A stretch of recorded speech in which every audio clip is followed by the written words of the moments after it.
The observation deck of the Celestial Dawn was Marcus Webb's sanctuary. At 73, the veteran engineer had seen enough of the galaxy to know that sunsets, even artificial ones projected through a starship's viewports, still held their magic. He stood there most evenings, silver hair catching the amber light, weathered hands clasped behind his back. "You're here again?" Marcus turned to find Lyra watching him from the doorway.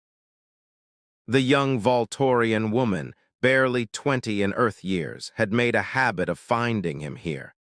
Her skin shimmered with the distinctive orange hue of her species, and her blonde hair, so unusual among her people, fell in gentle waves past her shoulders. Her golden eyes held a warmth that made Marcus uncomfortable in ways he couldn't quite articulate. "And so are you," he replied gently, turning back to the viewport. "Shouldn't you be with the other cadets?"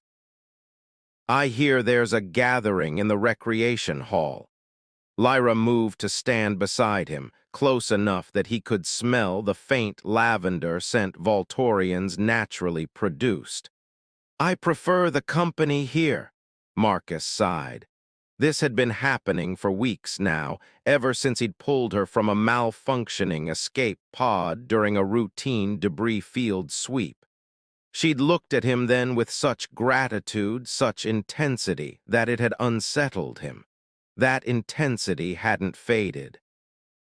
"Lyra," he began carefully, "I'm flattered by your attention, but you should be spending time with people your own age. I'm old enough to be your grandfather." "Age is a human obsession," she said softly. "My people measure connection differently. We recognize souls, not years. Your people also have protocols about interspecies relationships, especially on diplomatic vessels like this one.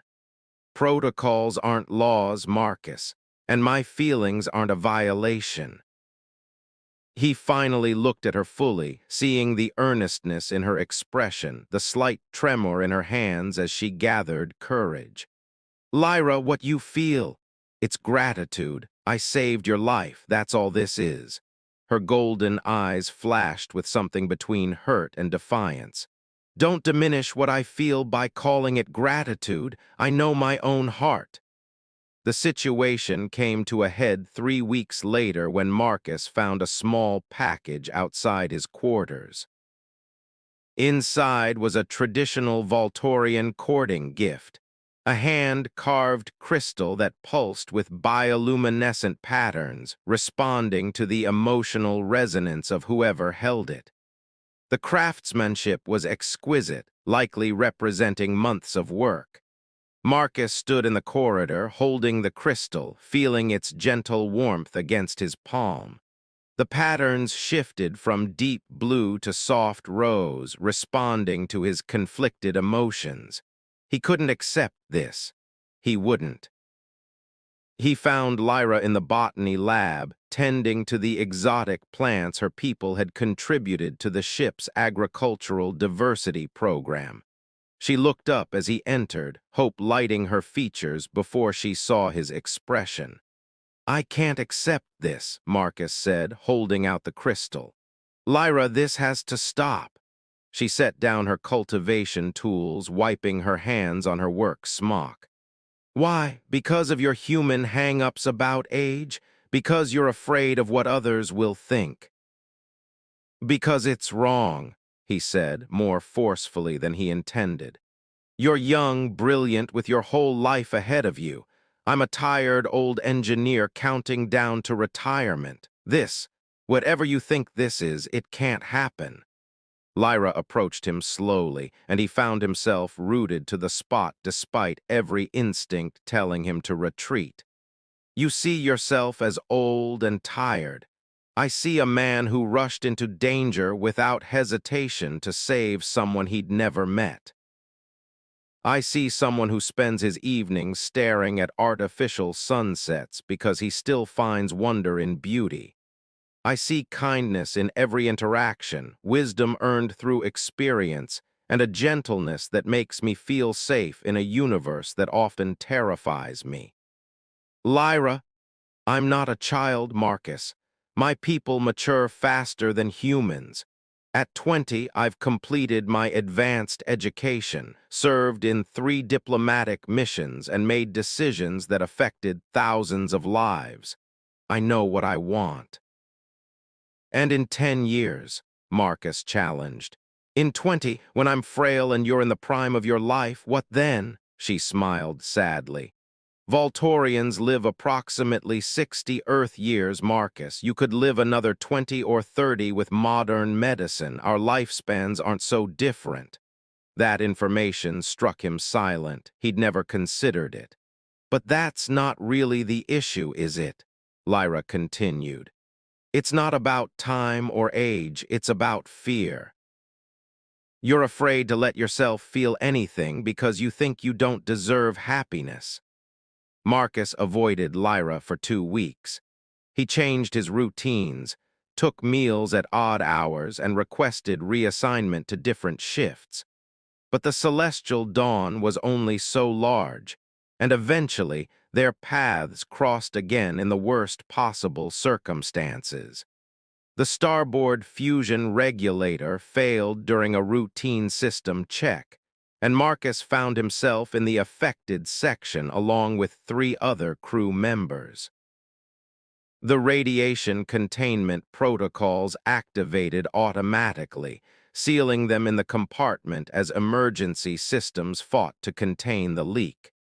Through the reinforced windows, Marcus could see the engineering team assembling for rescue operations. And there, pushing through the crowd despite the chief engineer's protests, was Lyra. "No civilians in the rescue area?" the chief barked. "I'm a qualified xenobiological specialist," Lyra argued. Voltorian physiology processes radiation differently than humans.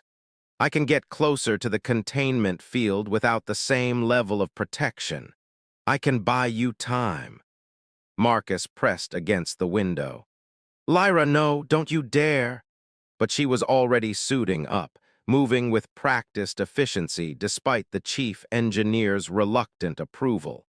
Marcus watched helplessly as she approached the damaged regulator, her movements precise and unhurried even as radiation warnings flashed crimson around her.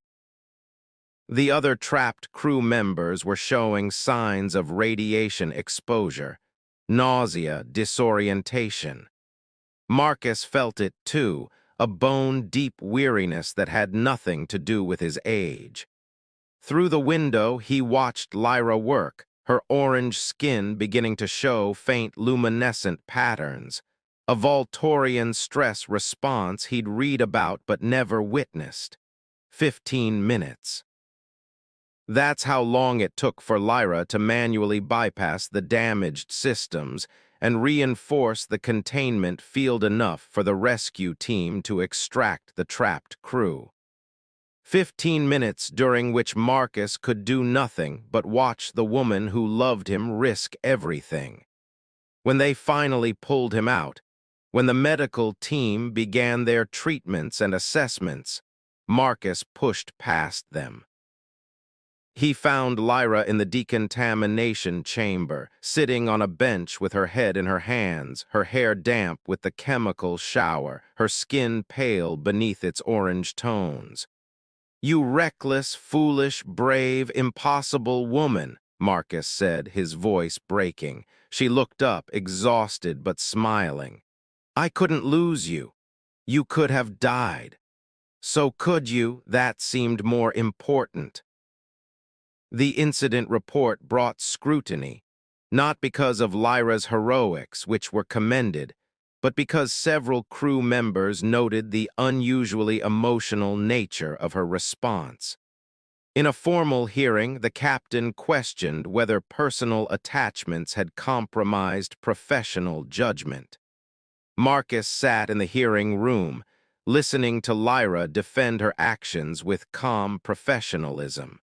Yes, she had personal feelings for Engineer Webb. No, those feelings had not compromised her judgment.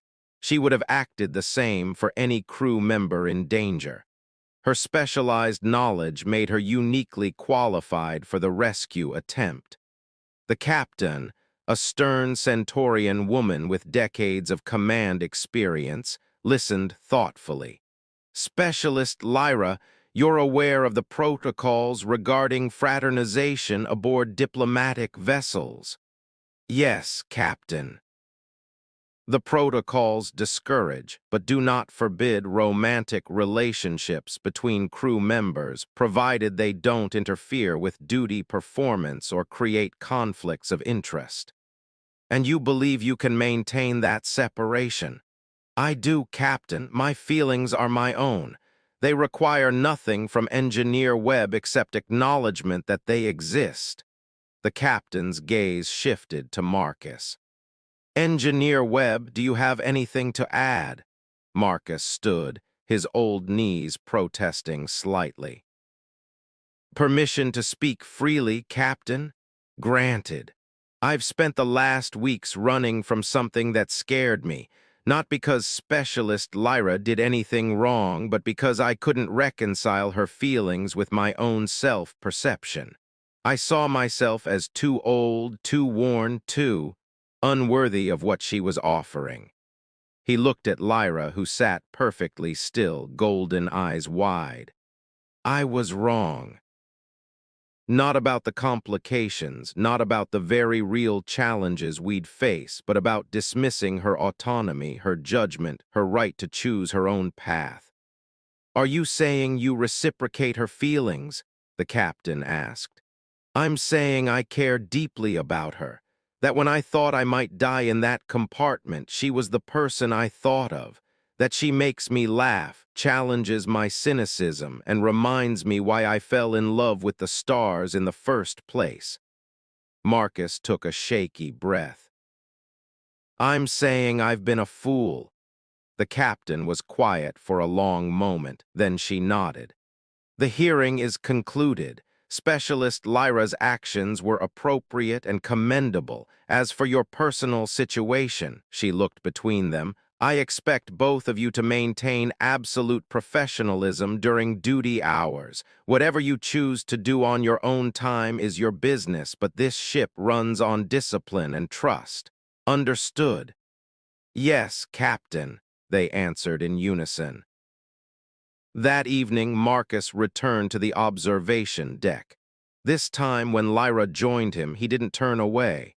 I'm scared, he admitted quietly. Not of what others will think, but of failing you, of not being enough. Lyra took his hand, her orange skin warm against his weathered fingers. You don't have to be perfect, Marcus. You just have to be honest. I'm 73 years old. I wake up with aches in joints I forgot I had. I've been divorced twice, made more mistakes than I can count, and I'm set in my ways. I have trauma from watching my homeworld nearly tear itself apart in civil war. I have nightmares about dying in space. I'm impulsive, sometimes reckless, and I still haven't figured out how to make Earth coffee without burning it. Marcus laughed despite himself. That's because you use too much heat. See, we already balance each other. Lyra squeezed his hand. I don't need you to be young or perfect. I need you to be you, the man who finds beauty in artificial sunsets, who treats everyone with dignity, who makes terrible jokes during maintenance shifts. They're not terrible jokes. They really are. He turned to face her fully, taking both her hands in his. If we do this, if we try this, we do it honestly. That means acknowledging the difficulties. It means you don't sacrifice your career or future for me. It means we take it one day at a time, Lyra interrupted gently. Like anyone else would. No guarantees, no perfect outcomes, just trying. Marcus studied her face, so young, so earnest, yet with a strength that had nothing to do with age. He thought of all the reasons this was complicated, imperfect, uncertain. Then he thought of the alternative, walking away from someone who saw him not as he feared he was, but as he hoped he could be. One day at a time, he agreed softly. Lyra smiled, and the bioluminescent patterns on her skin flickered with joy, a response as involuntary as a blush Marcus had learned. Then can we start with this day, this moment? What did you have in mind? You could tell me about that constellation, she said, pointing to a cluster of stars visible through the viewport. You've mentioned it 3 times in passing, but you've never explained why it matters to you. So Marcus told her. About Earth, about a childhood spent watching stars through a telescope his father had built, about the dreams that had eventually led him here to the far reaches of space. And Lyra listened, asking questions, sharing her own stories of a Volturian childhood under different stars. The observation deck's artificial sunset faded into the deep velvet of simulated night, and still they talked, hands intertwined, the galaxy spreading endlessly before them. In that moment, age meant nothing. Species meant nothing. There was only connection, understanding, and the courage to reach across all the differences that could have divided them. Outside the viewport, real stars burned with ancient light, some young and fierce, others old and steady. All of them, regardless of age or type, contributing their light to the endless dark. "Thank you," Marcus said eventually. "For what?" "For being brave enough for both of us, at least until I could catch up." Lyra leaned her head against his shoulder, and Marcus found that it fit perfectly, as though some cosmic architect had designed them with this exact configuration in mind. "We'll take turns being brave," she said. "That's what partnerships are for." And as the celestial dawn sailed through the darkness between stars, 2 people, separated by years and species and countless complications, chose to build something together, one honest moment at a time. In the end, that's all any love story really is. A choice to see past the obstacles to the light waiting on the other side.